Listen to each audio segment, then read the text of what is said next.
ओम। अथ षष्ठोऽध्यायः सप्ताह यज्ञ की विधि।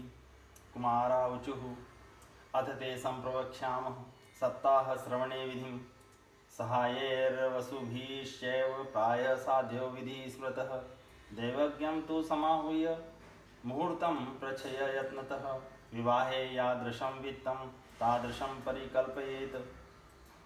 नभस्य अश्विनोर्जो च मार्गशीर्षः शुचिर्नभः एते मासा कथारम्भे श्रोतॄणां मोक्षसूचकाः। मासानां विप्रहेयानि तानि त्याज्यानि सर्वथा सहायश्चेतरे तत्र कर्तव्यः शोध्यमाश्चर्ये देशे देशे तथा सेयं वार्ता प्रेष्या प्रयत्नतः भविष्यति कथा चात्र आगन्तव्यं कुटुम्बिनिः। दूरे हरिकथा केचिद्दूरे चाच्युतकीर्तनः स्त्रियः शूद्रादयो ये च तेषां बोधो यतो भवेत्। देशे देशे विरक्ताये वैष्णवा कीर्तनोत्सुकः तेष्वेव पत्रं प्रेष्यं च तल्लेखनमितिरितिं सतां समाजो भविता सप्तरात्रं सुदुर्लभः अपूर्वस्वरूपैव कथा चात्र भविष्यति।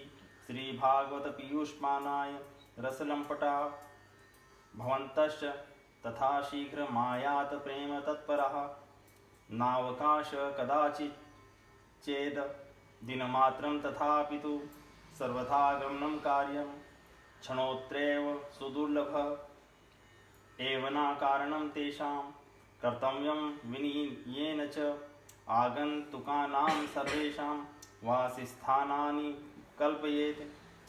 तीर्थे वापि वने वापि गृहे वा श्रवणं मतं विशाला वसुधा यत्र कर्तव्यं तत्कथास्थलं शोधनं मार्जनं भूमिर्लेपनं धातुमण्डनं ग्रहोस्पर मुदधृत्य ग्रहकोणे निवेशयेत्। अर्वाक्चाहतो यत्ना दास्तीर्णानि प्रमेलयेत्। कर्तव्यो मण्डपः प्रोच्ये कदलीखण्डमण्डितः फलपुष्पदलैर्विश्वगिनानेन विराजितः चतुर्दिक्षु ध्वजारोपो बहुसम्पद्विराजितः। श्री सनकादि कहते हैं, नारद जी, अब हम आपको सप्ताह श्रवण की विधि बताते हैं। यह विधि प्रायः लोगों की सहायता और धन से साध्य कही गई है। पहले तो यत्नपूर्वक ज्योतिषी को बुलाकर मुहूर्त पूछना चाहिए तथा विवाह के लिए जिस प्रकार धन का प्रबंध किया जाता उसी प्रकार धन की व्यवस्था इसके लिए करनी चाहिए। कथा आरंभ करने में भाद्रपद, अश्विन, कार्तिक, मार्गशीर्ष, आषाढ़ और श्रावण ये 6 महीने श्रोताओं के लिए मोक्ष की प्राप्ति के कारण हैं। देवर्षे इन महीनों में भी भद्रा, व्यतिपात आदि कुयोगों को सर्वथा त्याग देना चाहिए तथा दूसरे लोग जो उत्साही हो उन्हें अपना सहायक बना लेना चाहिए। फिर प्रयत्न करके देश देशांतरों में यह संवाद भेजना चाहिए कि यहाँ कथा होगी, सब लोगों को सपरिवार पधारना चाहिए। जो स्त्री और शूद्रादि भगवत कथा एवं संकीर्तन से दूर पड़ गए हैं उनको भी सूचना हो जाए ऐसा प्रबंध करना चाहिए। देश देश में जो विरक्त वैष्णव और हरि कीर्तन के प्रेमी हो उनके पास निमंत्रण पत्र अवश्य भेजें। उसे लिखने की विधि इस प्रकार बताई गई है। महानुभावों, यहाँ 7 दिन तक सत्पुरुषों का बड़ा दुर्लभ समागम रहेगा और अपूर्व रसमयी श्रीमद् भागवत की कथा होगी। आप लोग भगवत रस के रसिक हैं, अतः श्री भागवतामृत का पान करने के लिए प्रेम पूर्वक शीघ्र ही पधारने की कृपा करें। यदि आपको विशेष अवकाश न हो तो भी एक दिन के लिए तो अवश्य ही कृपा करनी चाहिए, क्योंकि यहाँ का तो एक क्षण भी अत्यंत दुर्लभ है। इस प्रकार विनय पूर्वक उन्हें निमंत्रित करें और जो लोग आएँ उनके लिए यथोचित निवास स्थान का प्रबंध करें। कथा का श्रवण किसी तीर्थ में, वन में अथवा अपने घर पर भी अच्छा माना गया है। जहाँ लंबा चौड़ा मैदान हो वहाँ कथा स्थल रखना चाहिए। भूमि का शोधन, मार्जन और लेपन करके रंग बिरंगी धातुओं से चौक पूरें। घर की सारी सामग्री उठाकर एक कोने में रख दें। 5 दिन पहले से ही यत्नपूर्वक बहुत से बिछाने के वस्त्र एकत्र कर लें तथा केले के खंभों से सुशोभित एक ऊंचा मंडप तैयार कराएं। उसे सब ओर से फल, पुष्प, पत्र और चंदोवे से अलंकृत करें और चारों ओर झंडियां लगाकर तरह तरह के सामानों से सजा दें। ऊर्ध्वं सप्तेव लोकाश्च कल्पनीयः सविस्तरं तेषु विप्रा विरक्ताश्च स्थापनीयः प्रबोध्य च पूर्वं तेषामासनानि कर्तव्यानि यथोत्तरं वक्तुश्चापि तदा दिव्यमासनं परिकल्पयेत् उद्दण्डमुखो भवेद्वक्ता श्रोता वे प्राङ्मुखस्तदा प्राङ्मुखश्चेत् वेदक्ता श्रोता चोदङ्मुखस्तदा अथवा पूर्वदिग्गे या पूज्य पूजक मध्यतः श्रोतृणामागमे प्रोक्ता देशकालादिको विदः विरक्तो वैष्णवो विप्रो वेदशास्त्रविशुद्धिकृत दृष्टान्तकुशलो धीरो वक्ता कार्यो अतिनिस्पृह अनेक धर्म विभ्रांता स्त्रीणा पाखंडवादिनः शुकशास्त्रकथोच्चारे या जाते यदि मंडिता वक्तोपास्ये सहायार्थमन्यः स्थापत्य तथाविधः पंडितः संशयच्छेत्ता लोकबोधन तत्परः वक्त्रा क्षौर प्रकर्तव्यं दिना दर्वा व्रताप्तये अरुणोदये सो निर्वत्यं शौचं स्नानं समाचरेत् नित्यं संक्षेपतः कृत्वा संध्याद्धं स्वप्रयत्नतः कथाविघ्नविघाताय गणनाथ प्रपूजयेत् पितॄन् संतर्प्य शुद्धं ध्यर्थ प्रायश्चितं समाचरेत् मण्डलं च प्रकर्तव्यं तत्र स्थाप्यो हरिस्तथा कृष्णमुद्दिश्य मन्त्रेण चरेत् पूजा विधिं क्रमात् प्रदीक्षण नमस्कार पूजान्ते स्तुतिमाचरेत् संसार सागरे मग्नं दीनं मा करुणानिधे कर्ममोहं गृहीतांग मामुद्धर भवार्णवात् श्रीमद्भागवतस्यापि ततः पूजा प्रयत्नतः कर्तव्या विधिना पीत्या धूपदीप समन्विता ततस्तु श्रीफलं धत्वा नमस्कारं समाचरेत् स्तुति प्रसन्नचित्तेन कर्तव्या केवलं तदा श्रीमद्भागवताख्योऽयं प्रत्यक्ष कृष्ण एव हि स्वीकृतोऽसि मया नाथ मुक्त्यर्थं भवसागरे मनोरथे मदीयोऽयं सफल सर्वथा त्वया निर्विघ्नेनैव कर्तव्यो दासोऽहं तव केशव एव दीनवचः प्रोक्तं प्रोच्य वक्तारं चाथ पूजयेत् सम्भूष्य वस्त्रभूषाणि पूजान्ते तं च संस्तवेत् शुकरूपप्रबोधज्ञ सर्वशास्त्रविशारद एतत् कथा प्रकाशेन मदज्ञानं विनाशय तदग्रे नियमः पश्चात् कर्तव्यः श्रेयसे मुदा सप्तरात्र यथाशक्त्या धारणीयः स एव हि वर्णं पञ्चविप्राणां कथाभङ्ग निवृत्ते कर्तव्यं ते हरेर्जाप्यं द्वादशाक्षरविद्यया ब्राह्मणान् वैश्वानाश्चान्यास्तथा कीर्तनकारिणः नत्वा सम्पूज्य दत्ताज्ञः स्वमासनमाविशेत् लोकवित्त धनागार पुत्रचिन्ता व्युदस्य च गथाचित्त शुद्धमतिः सफलेत् फलमुत्तमम् आसूर्योदयमारभ्य सार्धत्रिप्रहरतकं वाचनीया कथा सम्यं धीरकण्ठसुधीमता कथाविराम कर्तव्यो मध्याह्ने घटिकाद्वयं तत्कथा मनुकार्य वैकीर्तन वैष्णवे तदा। उस मंडप में कुछ ऊंचाई पर 7 विशाल लोगों की कल्पना करें और उनमें विरक्त ब्राह्मणों को बुला बुलाकर बैठाएं। आगे की ओर उनके लिए वहां यथोचित आसन तैयार रखें। इसके पीछे वक्ता के लिए भी एक दिव्य सिंहासन का प्रबंध करें। यदि वक्ता का मुख उत्तर की ओर रहे तो श्रोता पूर्वाभिमुख होकर बैठें, और यदि वक्ता पूर्वाभिमुख रहें तो श्रोता को उत्तर की ओर मुख करके बैठना चाहिए, अथवा वक्ता और श्रोता को पूर्वमुख होकर बैठना चाहिए। देश काल आदि को जानने वाले महानुभावों ने श्रोता के लिए ऐसा ही नियम बताया है।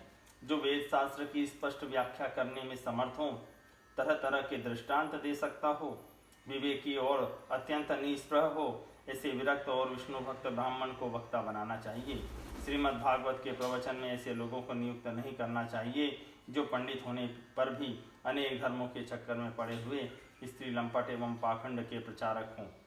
वक्ता के पास ही उसकी सहायता के लिए एक वैसा ही विद्वान और स्थापित करना चाहिए, वह भी सब प्रकार के संशयों की निवृत्ति करने में समर्थ और लोगों को समझाने में कुशल हो।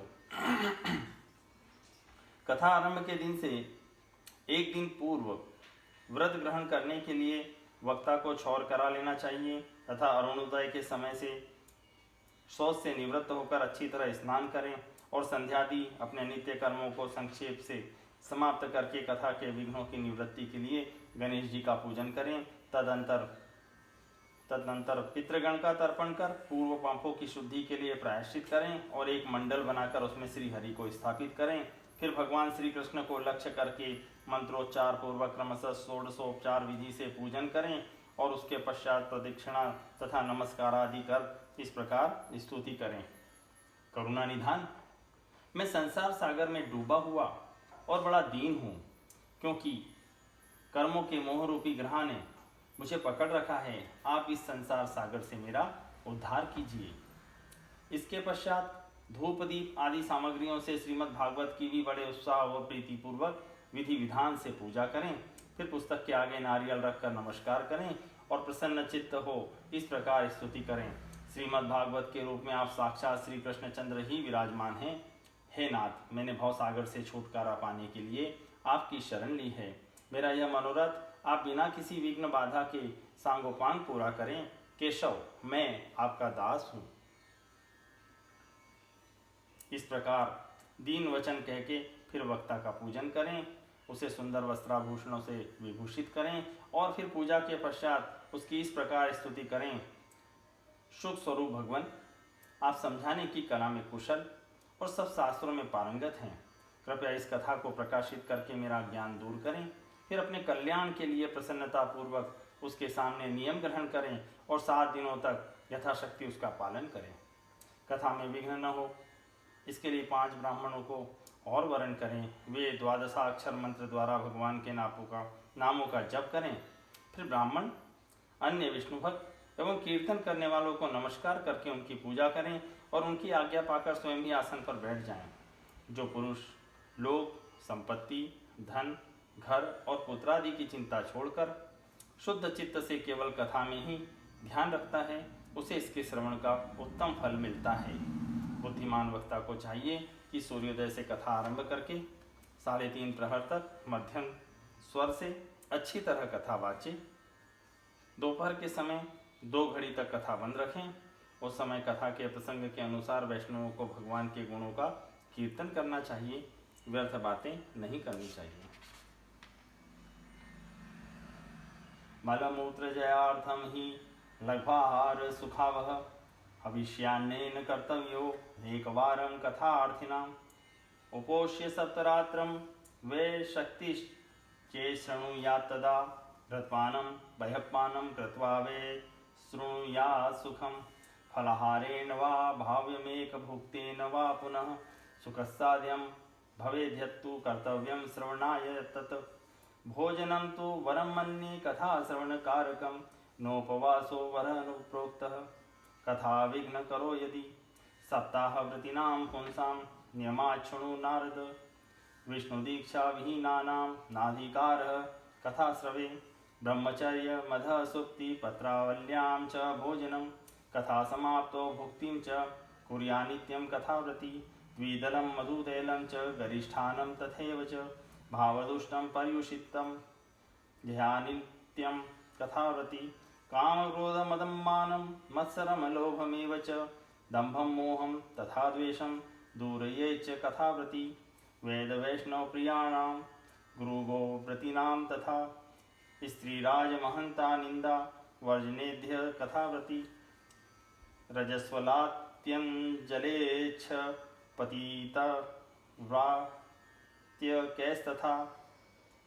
द्विद वेद बाहेश्य न वदेध्य कथाव्रती सत्यं शौचं दया मौनं मार्जवं विनयं तथा उदारमानसं तद्देवं कुर्यात् कथाव्रती। दरिद्रश्च क्षयरोगी निर्भाग्य पापकर्मवान् अनपत्यो मोक्षकाम शृणुयाच कथामिमाम्। अपुष्पा काकवन्ध्या च वन्ध्याया च मृतार्भका स्त्रवदगर्भा च या नारी तया श्राव्या प्रयत्नतः। एतेषु विधिना श्रावे तदक्षयतरं भवेत्। अत्युत्तमा कथा दिव्या कोटियज्ञफलप्रदा। एवं कृत्वा व्रतविधि मुध्यापनमथाचरेत्।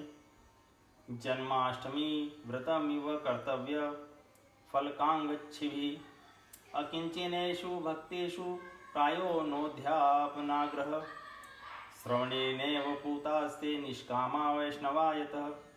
एव निगाह यज्ञेऽस्मिन् समाप्ते श्रोत्रभिस्तदा। पुस्तकस्य च वक्तुश्च पूजाकार्यति भक्तितः। प्रसाद तुलसीमाला स्तोत्र भक्त्याशदीयताम्। मृदङ्गताललितं कर्तव्यं कीर्तनं ततः। जयशब्दं नमः शब्दं शङ्खशब्दं च कारयेत्। विप्रेभ्यो याचकेभ्यश्च वित्तमन्नं च दीयताम्। विरक्तश्चेद् भवेच्छ्रोता गीतावाच्या परेहनि। गृहस्थश्चेत्तदा होम कर्तव्य कर्मशान्तये। प्रतिश्लोक तु जुह्याद्विधिना दशमस्य च। पायसं मधु सर्पिश्च तिलान्नादिकसंयुतम्। अथवा हवन कुर्याद् गायत्र्या सुसमाहितः। तन्मयत्वा पुराणस्य परमस्य च तत्त्वतः। होमशक्तो बुधो होयं दध्यात् फलसिद्धये। नानाछिद्रनिरोधार्थ न्यूनाताधिकतानयोः। दोषयो प्रश्मार्थं च पठेन्नाम सहस्रकं। तेन स्यात् फलं सर्व नास्त्यस्मादधिकं यतः। द्वादश ब्राह्मणान् पश्चाद्भोजनेन मधुपायसे। तद्ध्यात् सुवर्णं धेनु च व्रतपूर्णत्वहेतवे। शक्तो पलत्र यमितं स्वर्णसिंहं विधाय च। तत्रास्य पुस्तकं स्थाप्यं लिखितं ललिताक्षरम्। सम्पूजनावाहनाध्येतु दुपचारे सुदक्षिणं। वस्त्रभूषणगन्धाध्ये पूजिताय यतात्मने। कथा के समय मलमूत्र के वेग को काबू में रखने के लिए अल्पाहार सुखकारी होता है। इसलिए श्रोता को केवल एक ही समय हविषान्न भोजन करे। यदि शक्ति हो तो सातों दिन निराहार रहकर कथा सुने, अथवा केवल घी या दूध पीकर सुखपूर्वक श्रवण करें, अथवा फलाहार या एक ही समय भोजन करें। जिससे जैसा नियम सुविधे से सध सके उसी को कथा श्रवण के लिए ग्रहण करें। मैं तो उपवास की अपेक्षा भोजन करना अच्छा समझता हूँ, यदि वह कथा श्रवण में सहायक हो।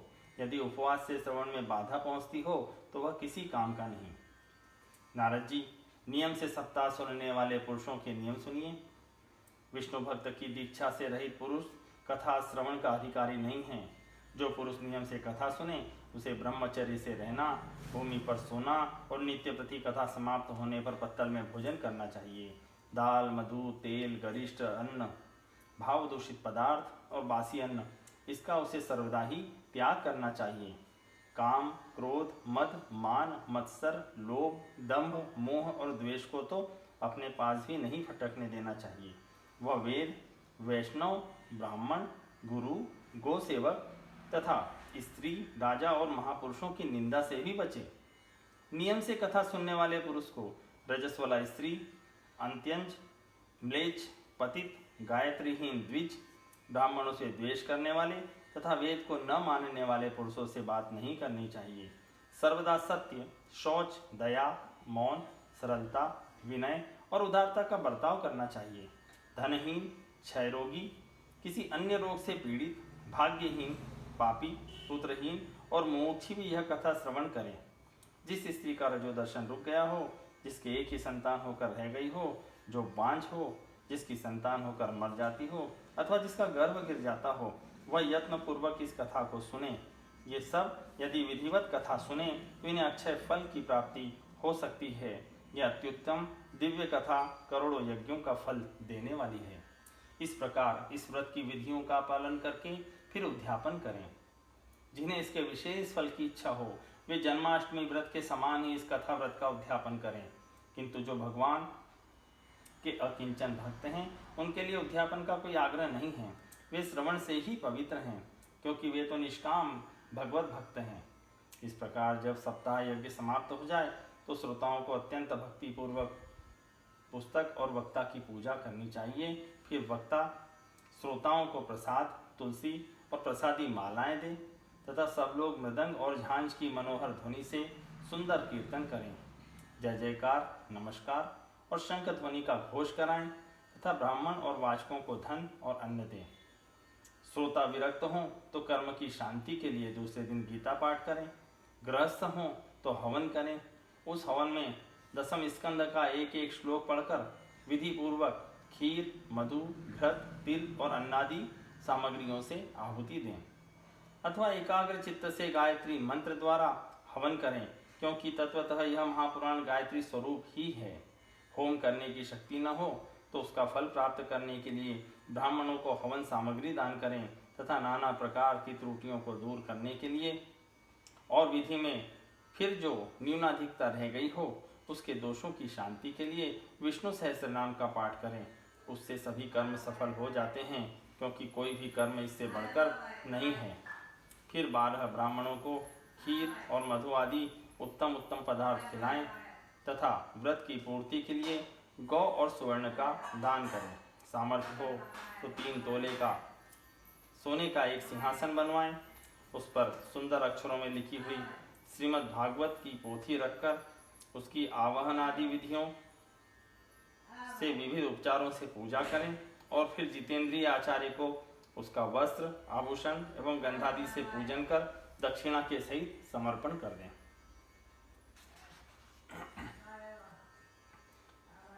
आचर्याय सुधीर दत्वा मुक्तः स्याद् भवबन्धने एव कृते विधाने च सर्वपाप निवारणे फलदं स्यात् पुराणं तु श्रीमद्भागवतं शुभं धर्मकामार्थमोक्षाणां साधनं स्यान्न संशयः। कुम्हारावचु इति ते कथितं सर्वं किं भूयं श्रोतुमिच्छसि श्रीमद्भागवतेनेव भुक्ति मुक्ति करे स्थिते। सूत उवाच इत्युक्त्वा ते महात्मानः प्रोचुर्भागवतीं कथां सर्वपापहरा पुण्यां भुक्ति मुक्ति प्रदायिनीं शृण्वतां सर्वभूतानां सप्ताहनीमात्मनां यथाविधि ततो देवं तुष्टुवुः पुरुषोत्तमं तदन्ते ज्ञानवैराग्य भक्तीनां पुष्टता परा तारुण्यं परमं चाहुर् सर्वं भूतमनोहरं नारदश्च कृतार्थो भूतसिद्धे स्वीये मनोरथे पुलकीकृत सर्वांग परमानंद संभृतः। एवं कथा समाकर्ण्यं नारदो भगवत्प्रिय प्रेम गदगदया वाचा तानुवाच कृतांजलि। नारदोवाच धन्यो स्मनुग्रहीतोऽस्मि भवद्भिः करुणापरे अद्य मे भगवान् लब्धं सर्वापापहरो हरिः। श्रवणं सर्वधर्मेभ्यो वरं मन्ये तपोधनः वैकुण्ठस्थो यतः कृष्णः श्रवणाध्यस्य लभ्यते। सूत उवाच एवं ब्रुवती वे तत्र नारदे वैष्णवोत्तमे परिभ्रमण समायातः शुको योगेश्वरस्तदा तत्राययो 16 वार्षिकस्तदा व्यासात्मजो ज्ञान महाब्धिचन्द्रमः कथावसाने निर्जलाभपूर्णः प्रेम्णा पठन् भगवत शनैः शनैः दृष्ट्वा सदस्यः परमोरुत्तेजसं सद्य समुत्थाय दुर्दुमहासनं पीत्या सुरर्षिस्तम पूजयत्सुखं स्थितो वदत्सं शृणु तामलां गिरिं। श्रीशुक उवाच निगमकल्परोगलितं फलं सुखमुखाद् मृतद्रवसंयुतं पिबत भागवतं रसमालयं मुहुरहो रसिका भुवि भावुका धर्म प्रोजित केतवोऽत्र परमो निर्मत्साराणां सताम् वेद्यं वास्तवमत्र वस्तु शिवदं तापत्रयोन्मूलनं श्रीमद्भागवते महामुनिकृते किं वा पररीश्वरः सद्यो यद्यवरुध्यते अत्र कृतभिः श्रुषुभिस्तत्क्षणात् श्रीमद्भागवतं पुराणतिलकं यद्वैश्वानानां धनं यस्मिन् पारहंस्यमेव ममलं ज्ञानं परं गीयते यत्र ज्ञानविरागभक्तिसहितं नैष्कर्म्यमाविष्कृतं तच्छ्रवणं प्रपठन विचारणपरो भक्त्या विमुच्ये नरः स्वर्गे सत्ये च कैलासे वैकुण्ठे नाशयं रसः अतः पिबन्तु सद्भागा मामुञ्चतु कहिर्चित्। यूँ करने से वह बुद्धिमान दाता जन्म मरण के बंधनों से मुक्त हो जाता है। यह सप्ताह पारायण की विधि सब पापों की निवृत्ति करने वाली है। इसका इस प्रकार ठीक ठीक पालन करने से यह मंगलमय भागवत पुराण अभीष्ट फल प्रदान करता है तथा अर्थ, धर्म, काम और मोक्ष चारों की प्राप्ति का साधन हो जाता है। इसमें कोई संदेह नहीं। सनकादि कहते हैं, नारद जी, इस प्रकार तुम्हें यह सप्ताह श्रवण की विधि हमने पूरी सुना दी। अब और क्या सुनना चाहते हो? इस श्रीमद् भागवत से भोग और मोक्ष दोनों ही हाथ लग जाते हैं। सूत जी कहते हैं, शौनक जी, यूँ कहकर महामुनि सनकादि जी ने 1 सप्ताह तक विधि पूर्वक इस सर्व पाप नाशिनी परम पवित्र तथा भोग और मोक्ष प्रदान करने वाले भागवत कथा का प्रवचन किया। सब प्राणियों ने नियम पूर्वक इसे श्रवण किया। इसके पश्चात उन्होंने विधि पूर्वक भगवान पुरुषोत्तम की स्तुति की। कथा के अंत में ज्ञान, वैराग्य और भक्ति को बड़ी पुष्टि मिली और वे तीनों एकदम तरुण होकर सब जीवों का चित्त अपनी ओर आकर्षित करने लगे। अपना मनोरथ पूरा होने से नारद जी को भी बड़ी प्रसन्नता हुई। उनके सारे शरीर में रोमांच छाया और वे परमानंद से पूर्ण हो गए। इस प्रकार कथा श्रवण कर भगवान के प्यारे नारद जी हाथ जोड़कर प्रेम गदगद वाणी से सनकादि से कहने लगे। नारद जी ने कहा, मैं धन्य हूँ, आप लोगों ने करुणा करके मुझे बड़ा ही अनुग्रहित किया है। आज मुझे सर्व पापहारी भगवान श्री हरि की ही प्राप्ति हो गई। तपोधनो, मैं श्रीमद् भागवत श्रवण को ही सब धर्मों से श्रेष्ठ मानता हूँ, क्योंकि जिसके श्रवण से वैकुंठ गोलोक बिहारी श्री कृष्ण की प्राप्ति होती है। सूत जी कहते हैं, शौनक जी, वैष्णव श्रेष्ठ नारद जी यूँ कह ही रहे थे कि वहाँ घूमते फिरते योगेश्वर सुखदेव जी आ गए। कथा समाप्त होते ही व्यासनंदन श्री सुखदेव जी वहाँ पधारे। 16 वर्ष की सी आयु आत्मलाभ से पूर्ण ज्ञान रूपी महासागर का संवर्धन करने के लिए चंद्रमा के समान वे प्रेम से धीरे धीरे श्रीमद् भागवत का पाठ कर रहे थे। परम तेजस्वी सुखदेव जी को देखकर सारे सभासद झटपट खड़े हो गए और उन्हें एक ऊंचे आसन पर बैठाया। फिर देवर्षि नारद जी ने उनका प्रेम पूर्वक पूजन किया। उन्होंने सुख पूर्वक बैठकर कहा, आप लोग मेरी निर्मल वाणी सुनिए। श्री सुखदेव जी बोले, रसिक एवं भावुक जन, यह श्रीमद् भागवत वेद रूप कल्प वृक्ष का परिपक्व फल है। श्री सुखदेव रूप शुक के मुख का संयोग होने से अमृत रस से परिपूर्ण है। यह रस ही रस है, इसमें न छिलका है न गुठली। यह इसी लोक में सुलभ है। जब तक शरीर में चेतना रहे तब तक आप लोग बार बार इसका पान करें। महामुनि वेद व्यास ने श्रीमद् भागवत महापुराण की रचना की है। इसमें निष्कपट निष्काम परम धर्म का निरूपण है। इसमें शुद्धांतकरण सत्पुरुषों के जानने योग्य कल्याणकारी वास्तविक वस्तु का वर्णन है, जिससे तीनों तापों की शांति होती है। इसका आश्रय लेने पर दूसरे शास्त्र अथवा साधन की आवश्यकता नहीं रहती। जब कभी पुण्यात्मा पुरुष इसके श्रवण की इच्छा करते हैं, तभी ईश्वर अविलंब उनके हृदय में अवरुद्ध हो जाता है। यह भागवत पुराणों का तिलक और वैष्णवों का धन है। इसमें परमहंसों के प्राप्य विशुद्ध ज्ञान का ही वर्णन किया गया है तथा ज्ञान, वैराग्य और भक्ति के सहित निवृत्ति मार्ग को प्रकाशित किया गया है। जो पुरुष भक्ति पूर्वक इसके श्रवण, पठन और मनन में तत्पर रहता है, वह मुक्त हो जाता है। यह रस स्वर्गलोक, सत्यलोक, कैलाश और वैकुंठ में भी नहीं है। इसलिए भाग्यवान श्रोताओं, तुम इसका खूब पान करो, इसे कभी मत छोड़ो, मत छोड़ो। सूत उवाच एवं ब्रुवाणे सती बादरायणो मध्यसभायां हरिराविरासीत् प्रह्लादवद्युद्धव फाल्गुनदिभिः व्रतः सुरर्षिस्तमपूजयच्च तान् दृष्ट्वा प्रसन्न महदासने हरिं ते चक्रिरे कीर्तनं ग्रतस्तदा भवो भवान्या कमलासनस्तु तथागम कीर्तन दर्शनाय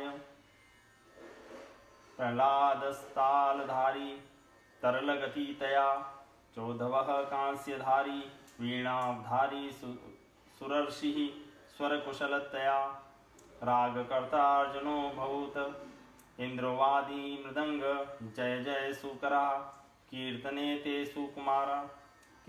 ते कुमारा यग्रा यत्राग्रे भावभक्ता सरसर चनया व्यासपुत्रो बभूव ननर्थ मध्ये त्रिकमेव तत्र भक्त्यादिकानां नटवत्सुतेजसाम् अलौकिकं कीर्तमेत दीक्ष्य हरिप्रसन्नोऽपि वचो ब्रवीतत् मत्तो वरं भाववृदात् प्रणुध्वं प्रीतकथाकीर्तनतोऽस्मि साम्प्रतं श्रुत्वेति त्वदाख्यमति प्रसन्नः प्रेमार्चित्ता हरिमुचिरेते नगानाथासु च सर्वभक्ते रेभिस्वया भाव्यमिति प्रयत्नात् मनोरथोऽयं परिपूर्णीय स्तथेति चोक्वान्तर्धीयताच्युत ततो नमत्चरणेषु नारद स्तथा शुकदीपनी दीनपीतापसांश्च अथ प्रहष्टः परिनष्टमोहा सर्वे ययुपीतकथामृतास्ते भक्तिं सुताभ्यां सह रक्षितासा शास्त्रे स्वकीयेऽपि तदा शुकेन अथो हरिभार्गव तस्य सेवना चित्तं समायाति हि वैष्णवानां दारिद्र्यदुःख ज्वरदाहितानां मायापिशाची परिमर्दितानां संसारसिद्धो परिपातितानां क्षेमाय वे भागवतं प्रगर्जति। शौनक उवाच शुकेनोक्तं कदा राज्ञे गोकर्णेन कदा पुनः सुरर्षये कदा ब्राह्मोश्छिन्दी मे संशयं त्वमम। सूत उवाच आकृष्ण निर्गमात्री षण्वर्षाधिकगते कलो नवमीतो नभस्ये च कलारम्भं शुको करोत् परीक्षित शृणुवान्ते च कलो वर्षशतद्वये शुद्धे शुचो नवम्यां च धेनुजो कथयत् कथां तस्मादपि कलो प्राप्ते त्रिशद्वर्षगते सति उचुरुर्जयसिते पक्षे नवम्यां ब्राह्मणः सुतः इत्येतत्ते समाख्यातं यत्पुष्टोऽहं त्वया नघः कलो भागवती वार्ता भवरोगविनाशिनी कृष्णप्रियं सकलकल्मषनाशनं च मुक्त्येकहेतुमिह भक्तिविलासकारी सन्तकथाकमिदं विवदा दरेण लोके हि तीर्थपरिशीलन सेवया किम। सूत जी कहते हैं श्री सुखदेव जी इस प्रकार कह ही रहे थे कि उस सभा के बीचों बीच प्रहलाद, बलि, उद्धव और अर्जुन आदि पार्षदों के सहित साक्षात श्रीहरि प्रकट हो गए। तब देवर्षि नारद ने भगवान और उनके भक्तों की यथोचित पूजा की। भगवान को प्रसन्न देखकर देवर्षि ने उन्हें एक विशाल सिंहासन पर बैठा दिया और सब लोग उनके सामने संकीर्तन करने लगे। उस कीर्तन को देखने के लिए श्री पार्वती जी के सहित महादेव जी और ब्रह्मा जी भी आए। कीर्तन आरंभ हुआ। प्रहलाद जी तो चंचल गति फुर्तीले होने के कारण करताल बजाने लगे। उद्धव जी ने झांझें उठा ली। देवर्षि नारद वीणा की ध्वनि करने लगे। स्वर विज्ञान गान विद्या में कुशल होने के कारण अर्जुन राग अलापने लगे। इंद्र ने मृदंग बजाना आरंभ किया। सनकादि बीच बीच में जय घोष करने लगे और इन सब के आगे सुखदेव जी तरह तरह की सरस अंग भंगी करके भाव बताने लगे। इन सब के बीच में परम तेजस्वी भक्ति, ज्ञान और वैराग्य नटों के समान नाचने लगे। ऐसा अलौकिक कीर्तन देखकर भगवान प्रसन्न हो गए और इस प्रकार कहने लगे, मैं तुम्हारी इस कथा और कीर्तन से बहुत प्रसन्न हूँ। तुम्हारे भक्ति भाव ने इस समय मुझे अपने वश में कर लिया है, अतः तुम लोग मुझसे वर मांगो। भगवान के ये वचन सुनकर सब लोग बड़े प्रसन्न हुए और प्रेमार्ध चित्त से भगवान से कहने लगे, भगवान, हमारी यह अभिलाषा है कि भविष्य में भी जहाँ कहीं सप्ताह कथा हो, आप इन पार्षदों सहित अवश्य पधारें, हमारा यह मनोरथ पूर्ण कर दीजिए। भगवान तथास्तु कहकर अंतर्ध्यान हो गए। इसके पश्चात नारद जी ने भगवान तथा उनके पार्षदों के चरणों को लक्ष्य करके प्रणाम किया। फिर सुखदेव जी आदि तपस्वियों को भी नमस्कार किया। कथामृत का पान करने से सब लोगों को बड़ा ही आनंद हुआ, उनका सारा मोह नष्ट हो गया। फिर वे लोग अपने अपने स्थानों को चले गए। उस समय सुखदेव जी ने भक्ति को उसके पुत्रों सहित अपने शास्त्र में स्थापित कर दिया। इसी से भागवत का सेवन करने से श्री हरि वैष्णवों के हृदय में आविराजते हैं। जो लोग दरिद्रता के दुख ज्वर की ज्वाला से दग्ध हो रहे हैं, जिन्हें माया पिशाची ने रौंद डाला है तथा जो संसार समुद्र में डूब रहे हैं, उनका कल्याण कराने के लिए श्रीमद् भागवत सिंहनाद कर रहा है। शौनक जी ने पूछा, सूत जी, सुखदेव जी ने राजा परीक्षित को, गोकर्ण ने धुंधुकारी को और सनकादि जी ने नारद जी को किस किस समय यह ग्रंथ सुनाया था, मेरा यह संशय दूर कीजिए। सूत जी ने कहा, भगवान श्री कृष्ण के स्वधाम गमन के बाद कलयुग के 30 वर्ष से कुछ अधिक बीत जाने पर भाद्रपद मास की शुक्ला नवमी को सुखदेव जी ने कथा आरंभ की थी। राजा परीक्षित के कथा सुनने के बाद कलयुग के 200 वर्ष बीत जाने पर आषाढ़ मास की शुक्ला नवमी को गोकर्ण जी ने यह कथा सुनाई थी। इसके पीछे कलयुग के 30 वर्ष और निकल जाने पर कार्तिक शुक्ला नवमी से सनकादि ने कथा आरंभ की थी। इस पाप शौनक जी, आपने जो कुछ पूछा था उसका उत्तर मैंने आपको दे दिया। इस कलयुग में भागवत की कथा भवरोग की रामबाण औषध है। संतजन, आप लोग आदरपूर्वक इस कथामृत का पान कीजिए। यह श्री कृष्ण को अत्यंत प्रिय, संपूर्ण पापों का नाश करने वाला, मुक्ति का एकमात्र कारण और भक्ति को बढ़ाने वाला है। लोक में अन्य कल्याणकारी साधनों का विचार करने और तीर्थों का सेवन करने से क्या होगा। स्वपुरुषमपि मीक्ष्य पाशहस्तं वदति यमः किल तस्य कर्णमूले परिहर भगवत्कथासु मत्तान् प्रभुर्हम्यन्यनृणां न वैष्णवानाम् असारे संसारे विषसंगाकुलधियः क्षणार्ध क्षेमार्थ पिबद शुकगाथा तुलसुधां किमर्थं व्यर्थं भो व्रजत कुपथे कुत्सित कथे परीक्षित साक्षी यश्रवणगत मुक्तिर्युक्ति कथने रस प्रवाह संस्थेन श्री शुक नेरिता कथा कंठे संबध्यतेन स वैकुंठ प्रभुर्भवेत् इति च परम गुह्यं सर्वसिद्धांत सिद्धं सपदी निगदितं ते शास्त्रमुंज विलोक्य जगति शुक कथा तो निर्मलं नास्ति किंचित् पिबस् परसुख हेतोर्द्वादश स्कंदसारम् एतां यो नियततया शृणोति भक्त्या यस्य नाम कथयति शुद्ध वैष्णवाग्रे तो सम्यक विधि कर्णात् फलं लभेते यथा स्थानं हि भुवने किमप्यसाध्यम् इति श्री पद्म पुराणे श्रीमद्भागवत महात्म्ये श्रवण विधि कथनम नाम षष्ठोध्याय। अपने दूत को हाथ में पाश लिए देखकर यमराज उसके कान में कहते हैं, देखो, जो भगवान की कथा वार्ता में मत्त हो रहे हों उनसे दूर रहना। मैं औरों को ही दंड देने की शक्ति रखता हूँ, वैष्णवों को नहीं।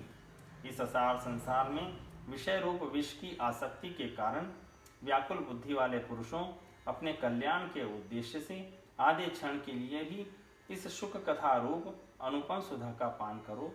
प्यारे भाइयों, निंदित कथाओं से युक्त कुपथ में व्यर्थी क्यों भटक रहे हो? इस कथा के कान में प्रवेश करते ही मुक्ति हो जाती है। इस बात के साक्षी राजा परीक्षित हैं। श्री सुखदेव जी ने प्रेम रस के प्रवाह में स्थित होकर इस कथा को कहा था। जिसके कंठ से संबंध हो जाता है वह वैकुंठ का स्वामी बन जाता है।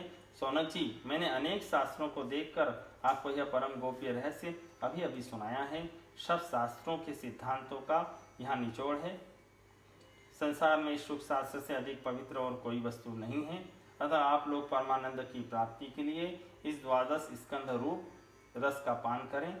जो पुरुष नियम पूर्वक इस कथा का भक्ति भाव से श्रवण करता है और जो शुद्धांतकरण भगवत भक्तों के सामने इसे सुनाता है, वे दोनों ही विधि का पूरा पालन करने के कारण इसका यथार्थ फल पाते हैं। उनके लिए त्रिलोकी में कुछ भी असाध्य नहीं रह जाता। इति श्री पद्म पुराणे उत्तरखंडे श्रीमद्भागवत महात्म्ये श्रवण विधि कथनम नाम षष्ठोऽध्यायः समाप्तमिदं श्रीमद्भागवत महात्म्यम्। हरि ओम तत्सत्। श्री कृष्णार्पणमस्तु।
कृष्ण गोविंद हरे मुरारी, हे नाथ नारायण वासुदेवा। श्री कृष्ण गोविंद हरे मुरारी, हे नाथ नारायण वासुदेवा। हे नाथ नारायण वासुदेवा, हे नाथ नारायण वासुदेवा। श्री कृष्ण गोविंद हरे मुरारी, हे नाथ नारायण वासुदेवा। श्री कृष्ण गोविंद हरे मुरारी, हे नाथ नारायण